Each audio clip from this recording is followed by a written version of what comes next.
Welcome to Behind the Sports Medicine Podcast, proudly sponsored by AJR Sports Science and Healthcare Consulting.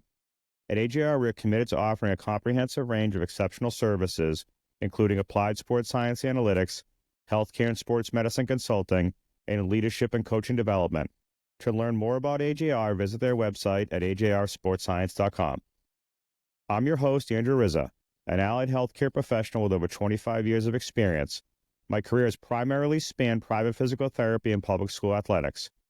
Driven by curiosity and a passion for the industry, I created the Behind the Sports Medicine podcast to explore the ever-evolving landscape of healthcare with a focus on sports medicine, physical therapy, athletic training, and sports science. Each week, we'll dive into the challenges healthcare professionals encounter and discuss how collaboration can enhance understanding within the industry. Our goal is to improve the experience for patient and athletes alike. Now, on to the show. On this week's Behind the Sports Medicine podcast, I'd like to welcome Jack Blyzinskyj. Jack is a Western High School graduate of 2013, University of Florida 2018, and the Imperial College of London 2023. He is a retired international swimmer, having competed primarily for Great Britain and the University of Florida. During his time in the pool, he finished top 8 in the world 12 times. He led the Florida men's team to 4 consecutive SEC titles and 4-time top 3 NCAA team finishes, swimming alongside the likes of Caleb Dressel, Elizabeth Bissell, Ryan Lochte, Sebastian Rousseau, and others, while under the coaching of Greg Troy, a 2-time USA Olympic head coach. While at Western, he was a state champion, state record holder, and a Massachusetts Swimmer of the Year. While his tenure at University of Florida, he was an 18-time Division I All-American, 16-time NCAA finalist, 2-time Olympic trials finalist, 9-time SEC individual champion, 4-time SEC team champion, 5-time SEC record holder, and a 7-time University of Florida record holder. He also is listed on the student athlete board at the University of Florida. His post-retirement swimming, he was first place Malibu Triathlon, second place in the Alcatraz Swim. And if that wasn't enough, Jack most recently swam across the English Channel to raise funds for the Ukraine, a total of $250,000. I'm sure you'll enjoy this episode as Jack reflects on his Olympic aspirations and the challenges of transitioning out of the competitive swimming world and into the business world. Now on to the show. Hey everybody, welcome to Behind the Sports Medicine Podcast. This week I have Jack Blyzinskyj. Jack is a Western High School alum, 2013, swam for Western. Also then went to swim for the University of Florida and graduated in 2018, and he also swam internationally. Jack and I met back in, I think he was probably a freshman at Western at some point, 2010, I believe. I never really saw him for any injuries. He was pretty injury-free through his career, but got to know him and meet him through the swimming program. Jack, welcome to the show. I appreciate it. I know you're on London time. Thanks again for coming on. Yeah, of course. Thank you for having me. Always love to reminisce about the days, of swimming.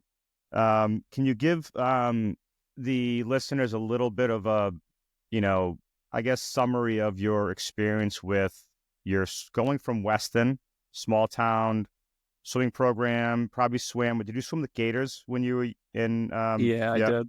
So swimming in a small program and then swimming with Weston, it was very successful and, state championships. I don't know how many you won when you were there. I could probably look up the stats. So I think the school won 2, and I was a part of the last one my senior year. Yeah. And then, what it's like going from small town to big time and what that was like. And then jumping in the pool with 2 Olympians. I mean, and being in that training environment, what was that like? I think to start off, with my journey and how I got into swimming, taking it all the way back, believe it or not, I almost drowned when I was, I think, 2.5 in the Thames River in London. And then immediately my mom put me in swim lessons. So, started swimming super young, kind of grew up in and out of the pool, was a multi-sport athlete, right? Baseball, basketball, football, swimming. For me, really swimming stuck the most. I think it probably helped my ADHD tremendously. Swam freshman year at Weston, sophomore year at Weston, and then junior year, I kept on the club level, not because I needed time away from the Weston swim team, but just, swimming for me coming into my junior year was getting a little bit more serious. And for me, I stayed club to kind of build that foundation. Whereas once you would go to high school swimming, right, maybe the foundation level of training wasn't as high as it was at the club level. So stayed club my junior year. That really kind of made my swimming exponentially better. And then came back for my senior year. We won a state championship, and then I went off to the University of Florida. I think it's quite interesting you mentioned that I didn't really see you too much in my high school days, and I think that's pretty true with swimming because it's generally a low impact sport, right? So I'm sure you saw a lot of guys from football, basketball, baseball, where there is physical contact and you're much more, acute towards injury. Where with swimming, right, we're not, you're not bumping into each other ideally. You're just doing a tremendous amount of, like shoulder rotation, kicking. But at that level, right, it doesn't really come and get you because you're so young. You're really flexible. Your joints are strong, right? We could handle that workload. So I never really focused on sports medicine at a high school level. And I immediately regretted that when I got to the University of Florida because it was a true level up in the amount of training base that was put on top of you. Like within, high school and even at the club level, we would swim for, 2.5, 3 hours a day. And as soon as I got to the University of Florida, right, where if that university was its own country, I think we would be third all time for gold medalists. So there was a tremendous amount of talent within the university, but it came at a heavy price, which was a much bigger, substantial training base. So I think I jumped up from doing 2 hours a day to maybe 7 hours of exercise per day, including Sundays.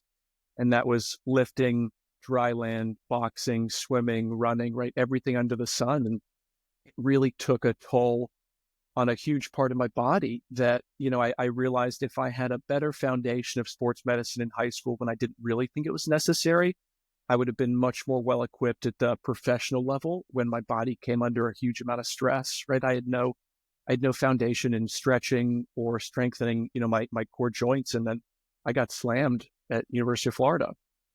Yeah, it's interesting you say that because we do start to see, when kids get older, we won't see freshmen, sophomores, but into the junior, senior level, even high school, and that we'll start to see them with little things like the shoulder irritations or not so much lower extremity stuff. And, lo and behold, we do see concussion. It happens. I've seen, you name it, I've seen it in the pool. I've seen athletes get their hands stuck in the gutter trying to do a flip turn and break their finger. And it's just like these weird things that happen. But the training, as you mentioned, it's 2 hours at Weston or in high school, jumping to 7 with all of these other disciplines that you have to go through. You can see how that would take a toll, and you really lean on the sports medicine staff, which is, you're at a world-class, level when you're at University of Florida.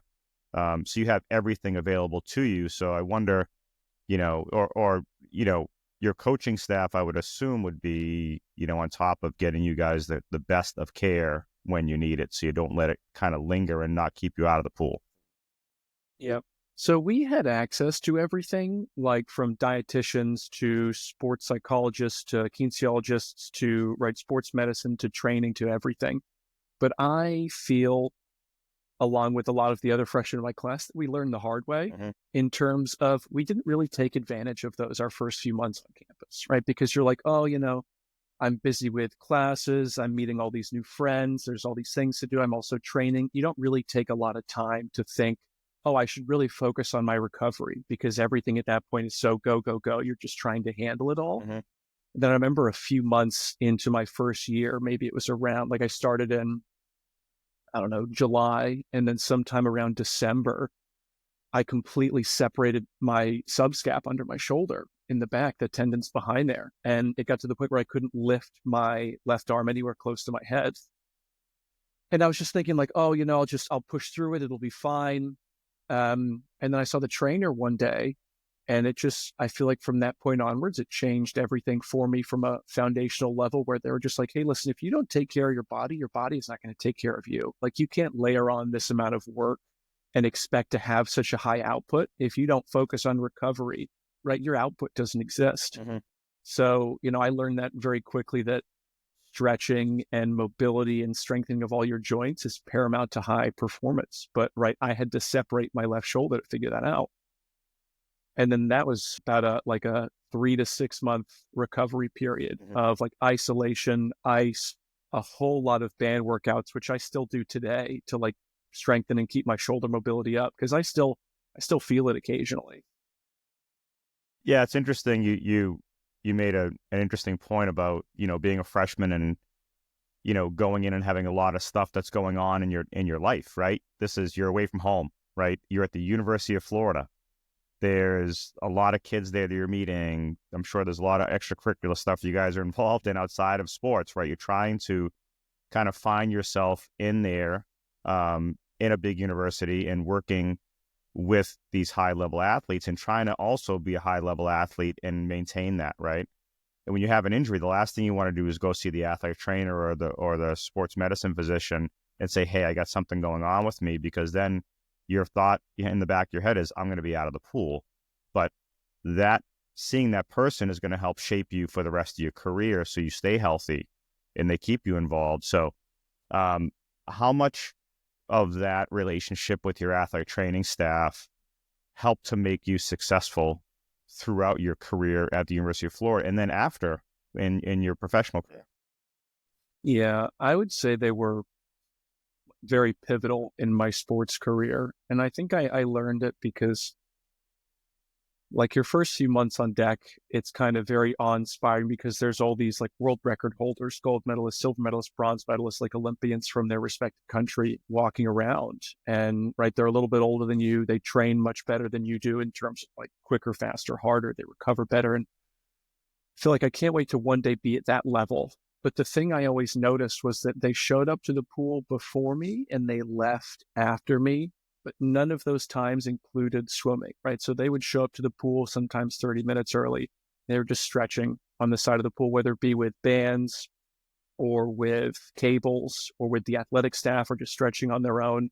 And then after practice, they were always like immediately into massages or cupping or ice baths or anything. And I just wanted to get in and out at that point. That made me realize like, if I want to compete at the level at which they do, I should emulate the things that they're doing. And that was recovery. Mhm. And then like recovery and prep for the swim itself. And then so I really got close with my athletic trainers. I told them what was going on with my body. And you're exactly right, right? Like you always want to be competing because if you're not competing, your chances, right? Maybe I'm kicked off the team or I can't do this, that, or the other. Where it's like if you have small signs of injuries, it's better to address them earlier when you can get ahead of it and be more proactive rather than not say anything, wait for it to burn out, wait for it to, rip your left shoulder in half. And now you're out for, 3 to 6 months. Where it's like if you're just, it takes bravery at the professional level to be like, hey, I might not be performing at my best. How do I get there?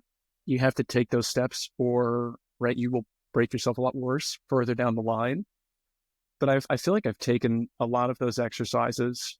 I still do those to this day, whether it be for my shoulders, my knees, my back, anything to do with warm up. I realize that if I don't stretch, I'm putting myself at risk of injury here. Yeah, you talk about recovery, and even at the high school level, we talk about it, and even in the physical therapy world, I'm still, running a practice in Wellesley, and we talk all the time, even with, patients that come in that are recreational athletes about recovery. And at Weston, we have a cold plunge, we do cupping, we do all of the manual work that we need to do with athletes to help them recover, or at least give them those opportunities to recover and then take the rest days they need in between, but also making sure that we talk about sleep, we talk about nutrition, we talk about hydration, everything that you should be doing in order to make them successful, even at the high school level, because if they're not doing those things, they're also going to suffer cognitively because when they have an injury, the first thing that happens is they withdraw themselves from the team, or they withdraw themselves from their peers, and that has an effect, socially, but also cognitively, they have issues.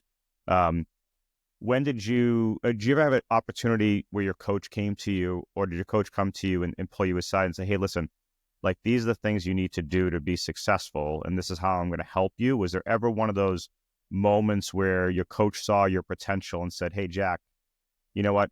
You're going to have these things that happen, these injuries that might occur. This is what you need to do to make sure that we keep you in the pool. This is what I'm going to do to help support you."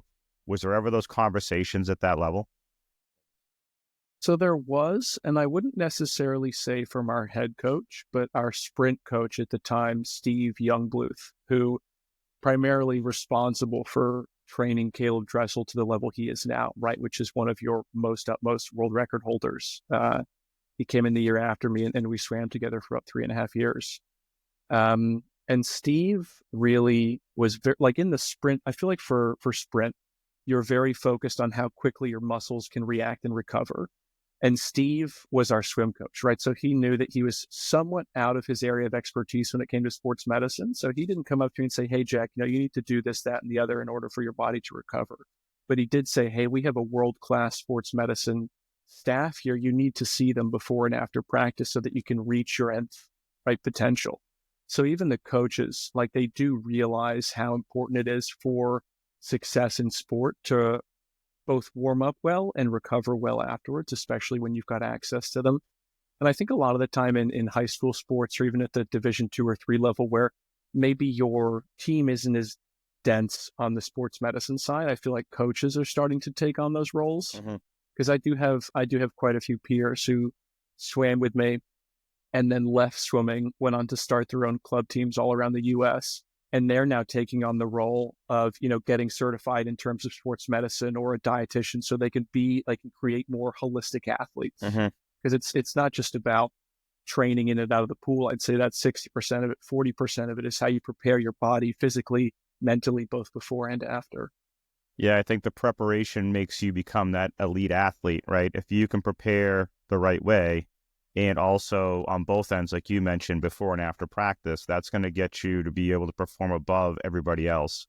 And, from when I started, I got out of, when I started at Weston, this is my 27th year.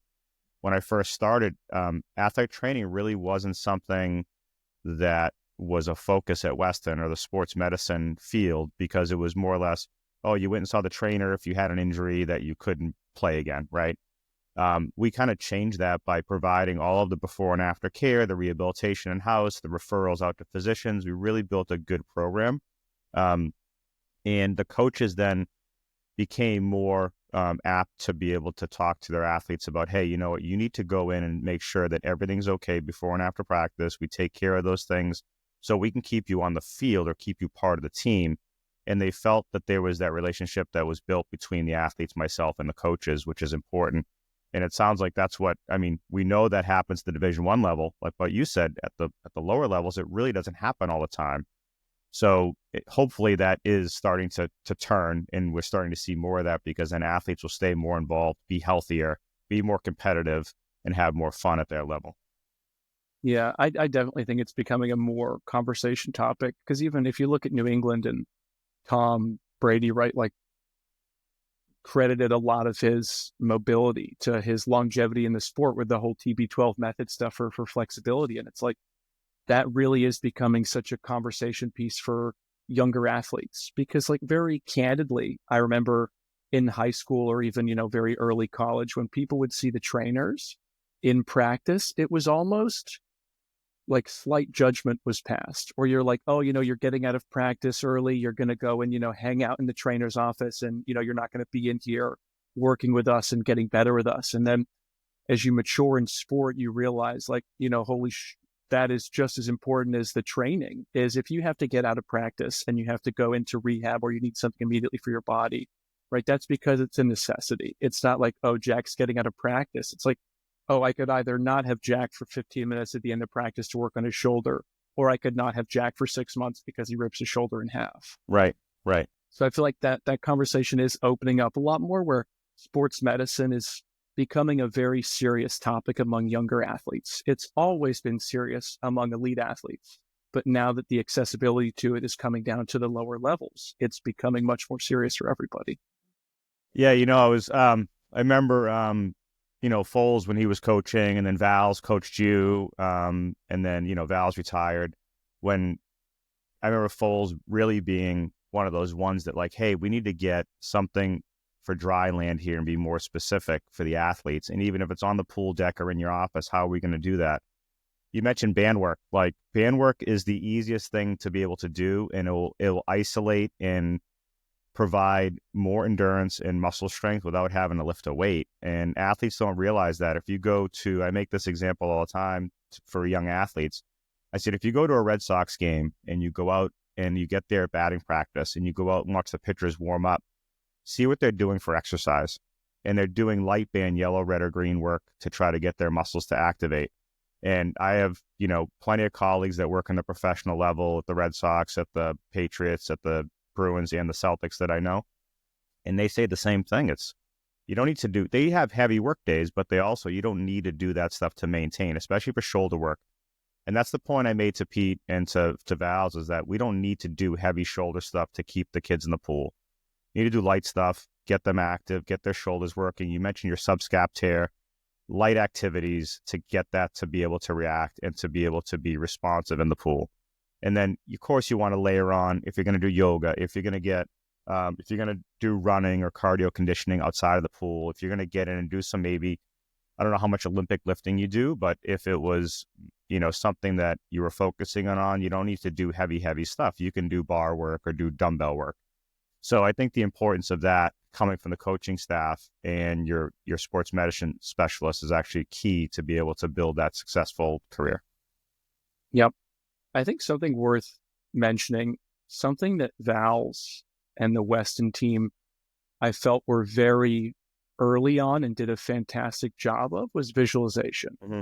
And to me, that kind of does fall into sports medicine on the psychological side, because I remember towards the end of the season in swimming, you have a session that's called taper, which is essentially you work backwards from your base. You kind of slow down practices. You bring the workload down. It increases your body for higher performance after like a 2-3 week period.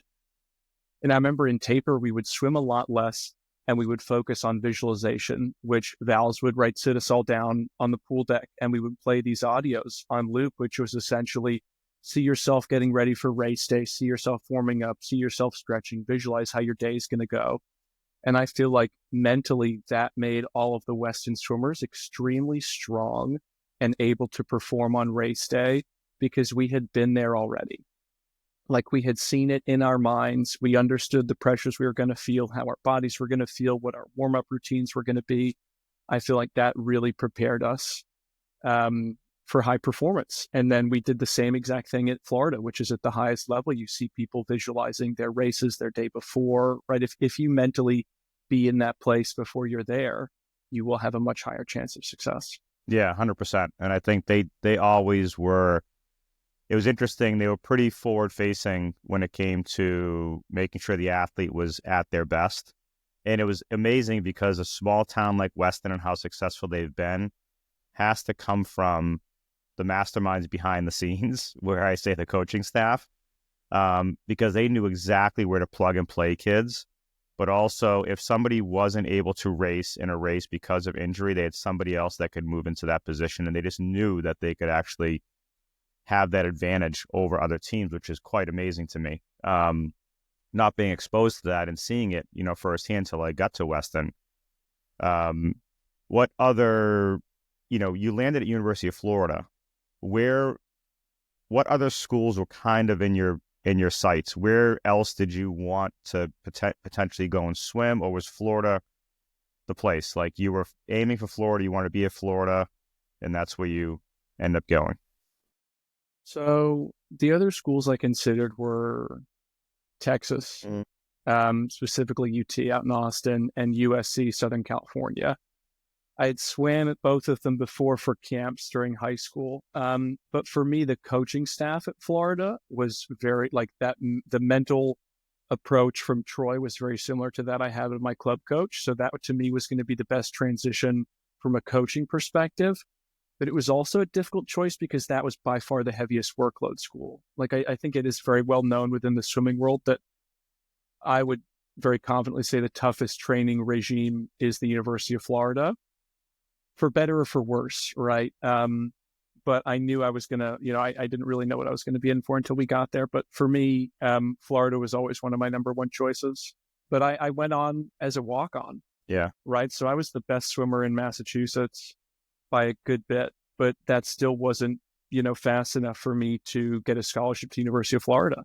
So I went over there as a walk-on my freshman year. right? I kind of performed extremely well that year and then got put on scholarship for the rest of my time. But even coming out as the best swimmer in, pretty much New England, that wasn't fast enough to be sponsored for Florida. It's pretty amazing to think that, right? You're the best in the state and you're still not good enough, right? Yep. What does that do Yeah. for Well, what does that do for you mentally? Like, how did that resonate with you? I loved it, right? Because I left Weston and Massachusetts being the best there was. So, and I don't mean that in like a hubris way. I just mean there wasn't really anything for me to shoot for within Mass, right? Like I was the quickest person in the pool. So practice for me were very difficult because I had nothing to aspire to other than what I mentally thought was possible, which is a little bit tougher. And then when I got to Florida, I quickly realized that I was a very small fish in a very big ocean, but I had a lot of things to aspire towards. Like I would swim next to, my first day I swam next to Sebastian Rousseau, who's a gold medalist from South Africa. And next to me is Lochte. To my right's Arkady, who's a Russian gold medalist. Like there were all these people around me with these accolades that I wanted for myself. So it very quickly showed me this is the effort and the workload that I have to put in to get to the level that they're at. So it showed me the next step. Going in at the bottom of the totem pole, I realized like if I want to achieve what I am watching these people achieve every day, I have to emulate what they're doing. And that was right. A lot of that was in the pool. A lot of that was outside of the pool with, recovery and preparation and dietary choices and, choosing not to go out and drink on the weekends and really focusing on your body. It just set a very clear example of what it was going to take to achieve the same things that they were achieving.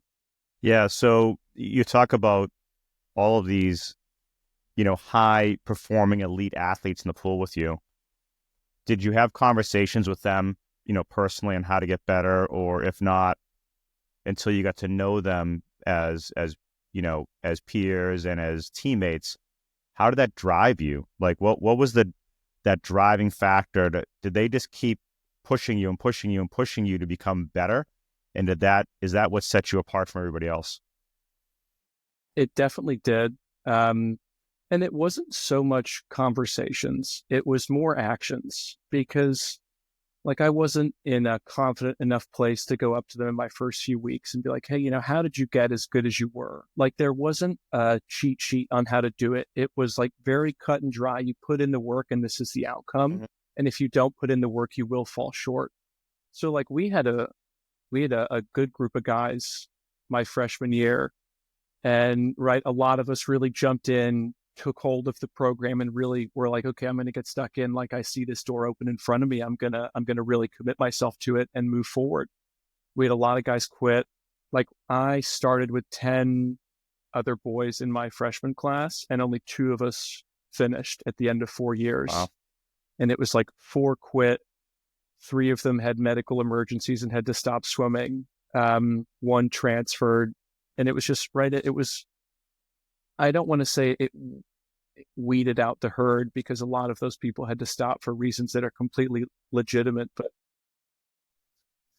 it really, like going through that program showed you that only the people who really live and breathe this are going to come out the other side. Yeah. Yeah. I think that's for better or worse, right? I think there were a lot of negatives about the program, which, I won't go into in depth, but like, it wasn't the most mentally stable place for people at times. And that's why you really had to lean on your sports psychologists to mellow you out, because in the pool deck, especially when things get heated between teammates, like you're left to your own devices in there. Yeah. I can see that. And you talk about elite athletes and what you're with. You're with the elite, the best of the best, right? Look at the New England Patriots and Tom Brady was there. He made everybody around him better because of who he was. Right. And Coach Belichick did the same thing. When you take those 2 components away from each other, what happens? You not necessarily have a failing program, but you don't have that person driving it. So it sounds like the people that are around you just drove you to work harder, drove you to become faster and be better and be the best at what you did in the pool. And you mentioned, you were a small fish in a big ocean. Now, as you start to get older and get, sophomore, junior, senior, how did that shape you as an athlete? And can you speak a little bit about mentorship and how maybe that helped you and who maybe were your mentors while you were in the pool at Florida? Yeah. So I remember my first few weeks on campus. Like I had exhibited some, I guess, leadership mentalities among the freshman boys and girls in terms of like, I felt it was my responsibility to make sure that we all showed up on practice on time and we all had our things ready to go. And whenever it needed organizing among the freshman class, I feel like I was the one to kind of step up and get us into that place. And I think Weston Swimming really put me in the position to do that because Val's put essentially like me, Tommy Peacher, and Ryan Burrow in charge of not at all like leading by example was essentially it. You know, I remember he would take us aside pretty frequently and be like, hey guys, like a lot of this team is really looking up to you because of your performance. But if we're really going to make this a fantastic, well-rounded team, you have to emulate what you do in the pool outside of the pool as well and set a good example. So I very quickly learned through Val's that, right, you have to walk, if you're going to talk the talk, you have to walk the walk outside of the pool. And I think that's what I did with our freshman class at University of Florida. And then I remember there was this one guy, Brad DeBoard, who swam for Team USA, national record holder in the 50 free, I think 2014. Unbelievable guy, but I got a lot of mentorship from him just on leading by example and not necessarily being the loudest in the room and yelling at everyone to get in line, but just like, I'm not going to ask anything of my peers that I'm not going to have done myself. I think Brad led by example pretty frequently, and so I tried to grab onto that. And by the time I was my sophomore, junior, senior, like as those times progressed, it was a very easy transition where if you kind of felt responsible for your freshman class, your sophomore year, then you can kind of push that towards the other freshman class as well and say like, oh, you know, hey, the sophomores are kind of following me along my camp. Like I'm going to try and spread my influence onto the freshmen as well by example, rather than saying, hey, you know, do this, that, and the other. It's what can I show them every day that will allow them to be better swimmers? And then it kind of followed that routine. It also made me never nervous about feeling like an idiot and feeling like starting at the bottom of the totem pole, because like when I went to UF, absolutely bottom of the pool. And I realized that there is no other way to get better other than putting the work in. And I feel like that has stayed with me throughout my professional career where, you know, I left University of Florida, moved out to California and joined a cybersecurity business. And you're right back at the bottom of the totem pole. And you're like, I understand that I have to put in the work every day to move forward. There is no cheat sheet. Like I just have to really be responsible for what I can control every day. Yeah, it's amazing you jump from, swimming, leadership, development as a young athlete into the professional world. Moving into professional swimming outside of your professional career, what was that like for you? And what made you say, you know what, I want to keep swimming after University of Florida, after all this hard work I put in? What was the driving force for you to move into that? So I didn't swim professionally after school. I could have, because the ISL, International Swim League, had just opened. There were spots for me in there. But for me, like swimming was such a pivotal point in who I was, but I knew it wasn't going to be forever. I knew I wanted things for myself outside of the pool. So I graduated from swimming, candidly, like I was super burnt out by that point. Like my body and mind were completely fried. Like I torn my subscap. I'd torn both my meniscuses. I had a 3C tear right under my hip and a 2B right above my knee. So essentially my left quad was just like in shambles. And I wanted something else for myself. So I left professional swimming, went into the corporate world, and then occasionally would find my outlet through like big swim events around the US where, maybe it was a triathlon or it was the swim from Alcatraz. And then just recently I swam the English Channel about a year ago, raised about $250,000 for Ukraine. But that was a great way to kind of reconnect with the sport. But once I graduated from US, my professional swimming was behind me. Yeah. Now, you talk about, the Alcatraz swim, which is pretty amazing in itself. But what's even more amazing, I think, is, you raising money for Ukraine and what that means. And to swim the English Channel, like, can you give us a little bit, understanding of what that preparation was like and what made you come to that decision? Because that's pretty awesome. I was in California in 2022, obviously when Russia invaded. My whole family's Ukrainian, so was a weird spot for me being in California, 8,000 miles away from where my heritage is potentially being eradicated, and thinking like, what's my place in all this? And I thought, do I go over and try and drive aid into the country? Do I lobby policy? Do I do this, that, and the other? And then if like, it took me quite a while to realize, like, what is my platform for change? Like, what is a platform that people are going to listen to me for? And it was swimming, right? Because that is the foundation that I had built where, right, you become so elite at something in some part of the world that, like, that was my chance for the biggest amount of exposure. So I thought, right, what is the excuse of language? Like, what is the shittiest swim on the planet I can do to gain attention? And it was the English Channel, right, which is essentially a higher mortality rate than Mount Everest and a lower success rate. So I was like, okay, perfect. This is going to be what it is. And thankfully, from my swimming career, like, a lot of my very close peers are world record holders, gold medalists in swimming. And so I called 4 of my buddies up: Dan Wallace, who's a gold medalist from Scotland; Harrison Haynes, who's Australian, who's also a Massachusetts guy, Team Australia, and then a few other Scottish Olympians. And it took us about a year to get ready. Like, you have to get permits from the Home Office in the UK and France. You got to get global supply chain or global shipping federation permits to interrupt the shipping lanes in the channel. You have to get, I think it was 4 doctor sign-offs, and then we had 2 travel boats with us who were going next to us. But the temperature was the biggest thing to get ready for, because it's 9 degrees Celsius, and I think your body goes into hypothermic shock sub 18 Celsius for 20 minutes. And you can't wear a wetsuit when you do the channel, which was bizarre. You have to do it in a Speedo and cap and goggles. And it took us about 9 months to get acclimated to that cold of water for that long, which is essentially like every other day we'd jump in the Thames and we'd spend, a minute swimming. And then the next week we'd do 5 minutes, then 10 minutes, then 20 minutes. And you just slowly expose yourself over time. Because candidly, I was never worried about the distance. Right, we're very much thoroughbred swimmers. I was worried about the cold, and that is what we had to train for. That's pretty amazing. And I think of that, and I'm like, holy shit, like, that's a long way to swim. But then the temperature must have been like you're just jumping in a cold plunge. For how long did it take you to swim the channel? 10 hours and 11 minutes. Yeah, that's a long time. And, what's the criteria for you swimming it?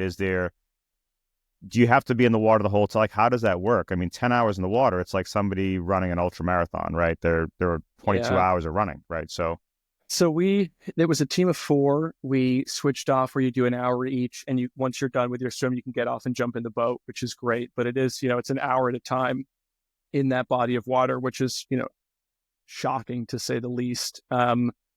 But yeah, like, when you're swimming, you can't touch the boat. No one can help you. You can do nothing but swim. And there's 2 boats with us, and each of them have, a channel swimming official on them watching you the whole time. So, right, if you do anything not allowed, the swim is canceled. Yeah, and medical teams, I'm assuming, are there to intervene if something doesn't look right. Yeah, that's amazing. And I mean, for you to do that is an awesome feat. And anything else in the future to help to raise more money for Ukraine, or anything else that you're looking to do? I really don't know. I mean, we still do a lot of campaigning for Ukraine, but nothing to do with swimming anymore. But I feel like every few years, I kind of get the itch for a big athletic feat. But right now, I am satiated from the channel. But it's a weird outlet, right? Because when you're in elite athletics, I feel like you can really push your body to that nth degree, where it's like, especially when you're surrounded by a team, I feel like there's a lot of camaraderie built, where it's like, hey, listen, this is like who I am in my truest form of myself, is what you see in other people in practice, right? You really see people at their physical breaking points, and sometimes that's both physical and mental. And I feel like that's not really a place that anyone should be going to in the workplace. And so for that reason, like, I feel like I can bring probably 80% of myself to work. But that other 20%, you kind of have to just hide and keep under wraps, because I don't think there is a place for it in the workplace. And that's why every few years I get that itching to be like, okay, truly, when I am pushed to my absolute breaking point, what can I do? And that usually falls in an athletic realm. Yeah. What's it look like for you? Like, any ideas of coaching in high school or collegiate level? Does that have anything in the future for you, like as far as staying in the swimming world? I don't think I would jump back in with both feet, but again, a lot of my friends are coaches and they coach very high level club teams. And sometimes I go back and I speak to the swimmers, and I go back to the University of Florida and hang out on deck for a few hours and just be with the team. I do coach Special Olympics out in California, but I don't think I'll get back into high level competitive swim coaching, at least not for the foreseeable future from a coaching perspective. I mean, I love staying involved, but I've just got other things going on in my life that are the focus now. Yeah, yeah. I'm sure the Weston swim team would love to have someone like you come back and stand on the deck and watch them swim.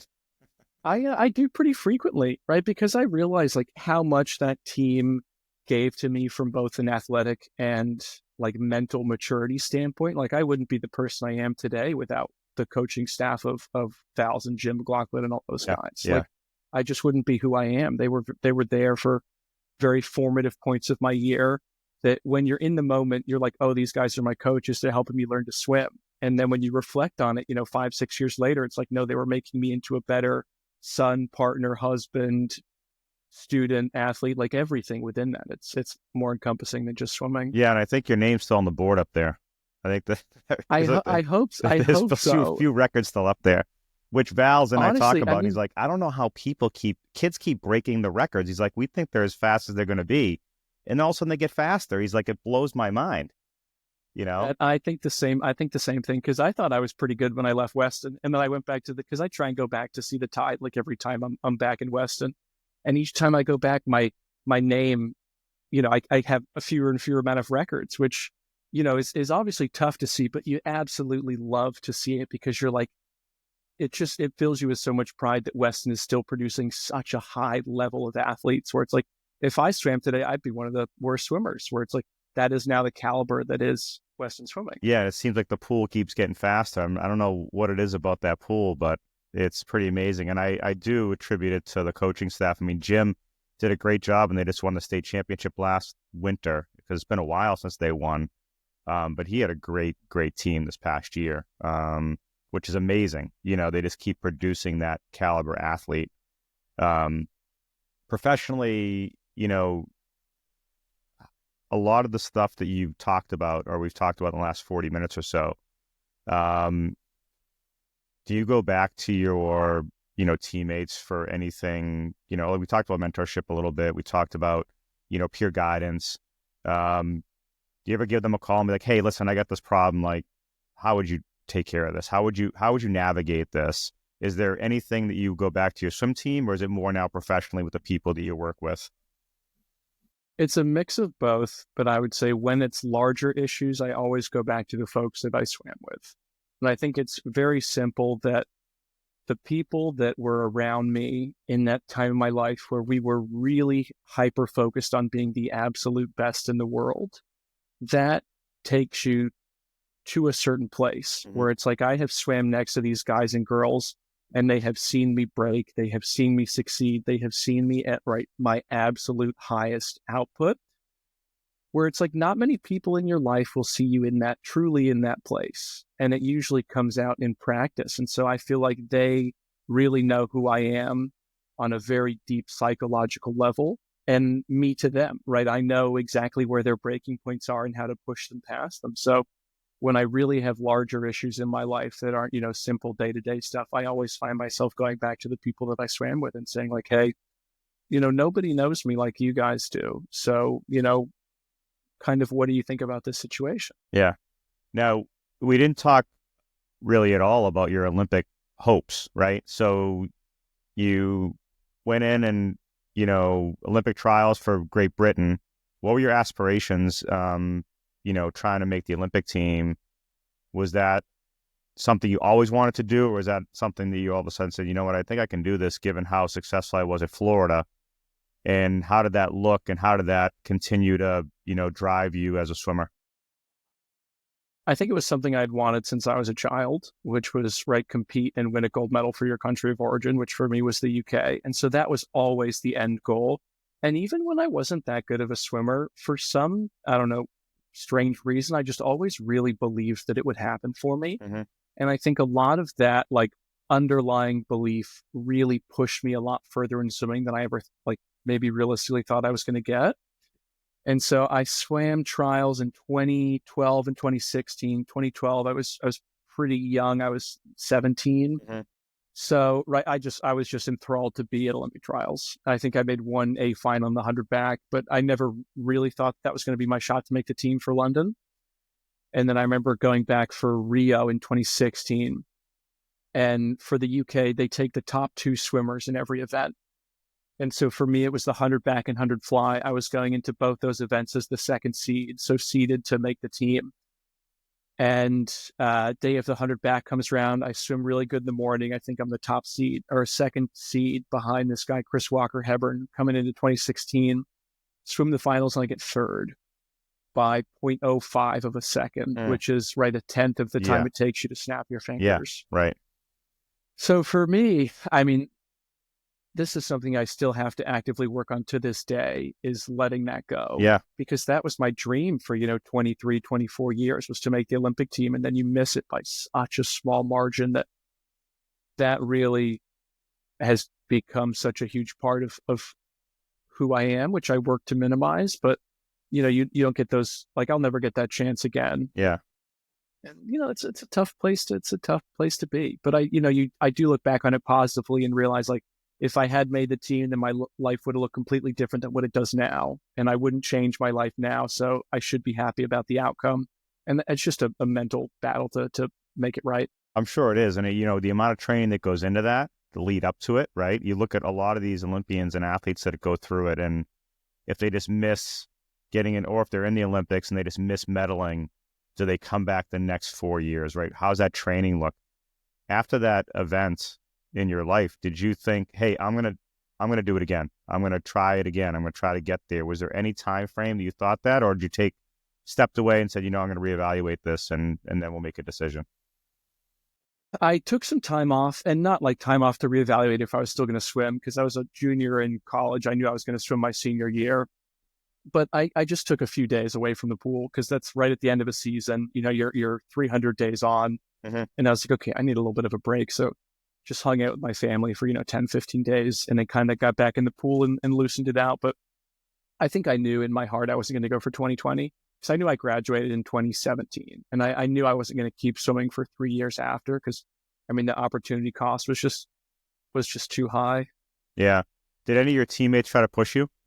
So with the likes of the Olympians you swam with, talking to them or having some mentorship from them, did any of them say to you, Jack, you can do this, take some time, but then reevaluate it again? Or was there, you made the decision, didn't really kind of let it go, and I'm moving on my professional career?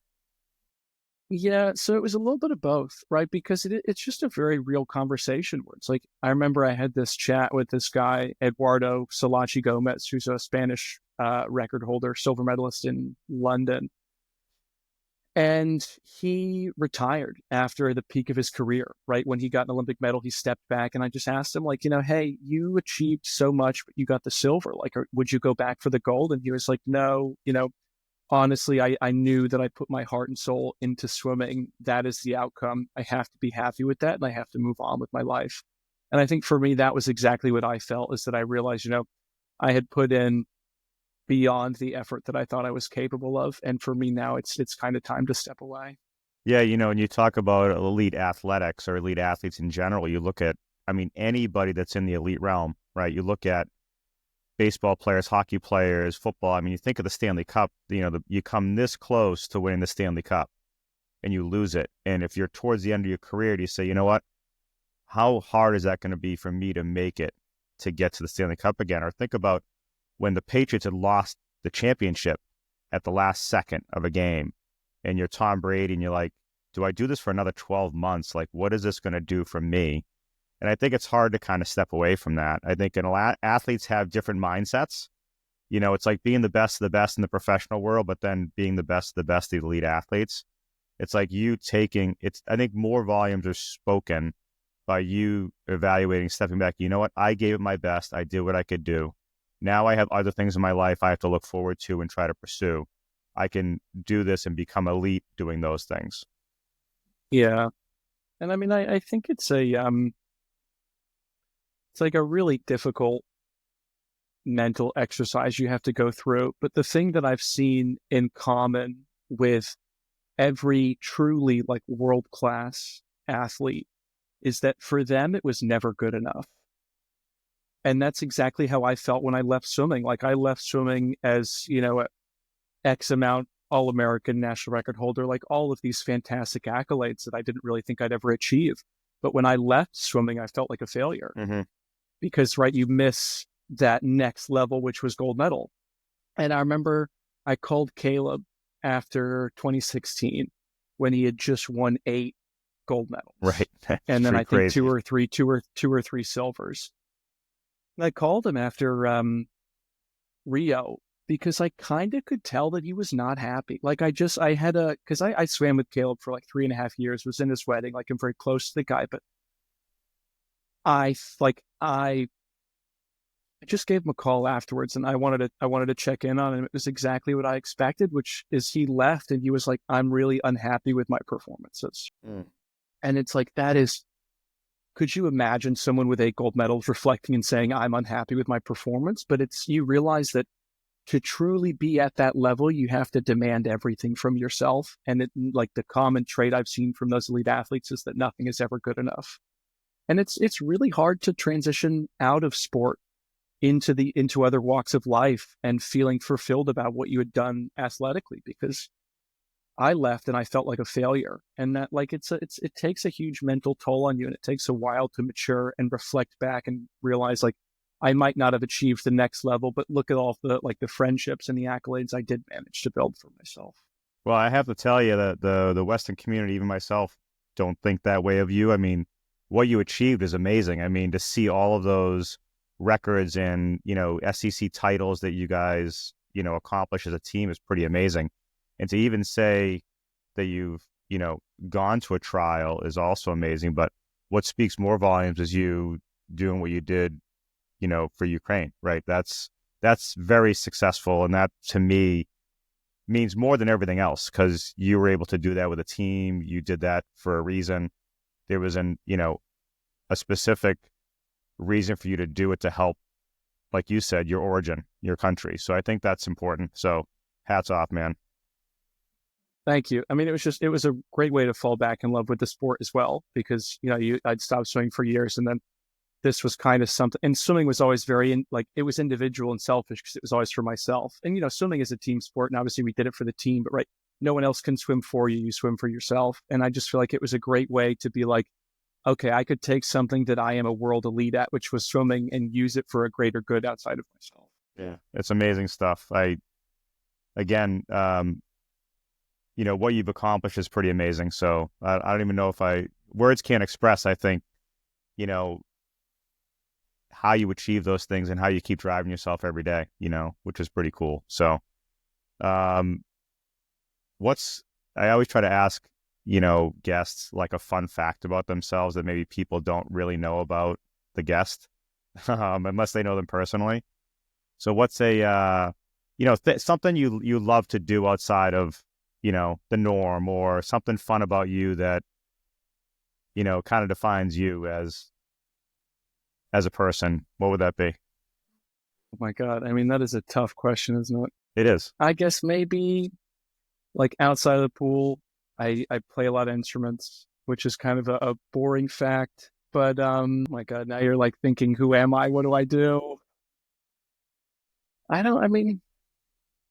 So the instrument, you play a lot of instruments. What's an odd instrument? I mean, I think, or what do you, now when you were at Weston, you were in orchestra, were you? No, I got kicked out of orchestra. You did because Mr. Memley hated you, or you hated him? No, I mean, I loved the whole Weston school. I was just a rambunctious little kid. Yeah. Yeah. And I think it was just, maybe if it's not an odd fact about me, maybe it's just something for like, I don't know, mentors in general, is that the people who had the biggest impact on me were just people who believed in me. Because I think like I candidly did not give a lot of teachers at Weston High School's reason to believe in me. Like I wasn't the best student, which actually changed because I just finished my MBA and I was the MBA student of the year, which is like bizarre. Because when I think back to Weston High School, it's like like you can ask Val's and Jim, I was like a C/D student. Yeah. But it was like, well, I remember when I took Jim's not geometry. I think it was maybe Calc 1 class. That was the only A I had in my whole high school career, was because Jim McLaughlin was my teacher. Because he's probably and I was on like, your ass like, the whole time saying, you better get good grades. And I feel like there was a mutual level of respect that Jim had seen me in the pool for 3 years up to that point. So he's like, I know Jack is capable of the work. I just need to help him apply it in an academic sense. Right. So, I mean, it's just, I think that was always pretty funny. Well, the interesting thing about, high school students, I mean, is you being one yourself, I was one, that you're not really looking at, academics as being like your strong suit at the time. Weston is one of those communities where it is very, heavy academics. But I had, interesting the other day, I had a young athlete, she's rehabbing her ankle in my office, and I had probably 4 or 5 other students in there. And it was mostly the football team. It was last Saturday. So we were doing some rehab with some guys. She was in there because she was able to stop in, and we were sitting there, and the conversations that were going on in the office are like, she's like, are they actually seriously talking about this? She's like, I think I'm losing brain cells sitting in this room right now, which was hilarious. And I said, you know what? Yeah, their brains don't develop till they're at least 24, 25. And she's like, I can see that. I think it's true. I think women mature emotionally and intellectually a lot quicker than men do. And when she said that, it was the funniest thing. And I said, do you see what I deal with every single day when I come in here? It's like, I feel the same way. So, but listen, I love that you took the time out of your day to sit here and talk to me about your experience as an athlete, and especially an elite athlete. And I wish you all the best of luck with your career, moving forward, and hopefully we can keep in touch. This is a great conversation, and hopefully people find this as being aspiring for them to become, one, a collegiate swimmer, but also like just continue to drive to reach your goals, right? Yeah. I think swimming for me was a pathway to a much better life. And, I think, everyone should find their own through line or passion and focus on it, because it'll change the outcome of your future. Yeah. Amazing stuff. Thanks, man. Appreciate the conversation. Yep. You mentioned Tommy Peacher. I think Tommy's a Navy SEAL, isn't he? He was. I think he did buds years back, got deployed, and then you think he's back stateside now. He just got married. It's amazing. And his sister is, I don't know where she is, but she was like, I think she's smarter as well. smarter and tougher than all of them. Than both him and Nikki. Yeah. Exactly. I mean, that whole family is phenomenal. And honestly, I feel like Tommy matured a lot quicker than the rest of the swimmers that we swam with. Like me and Ryan, I think, looked up to Tommy pretty frequently because he just always had it figured out. Yeah.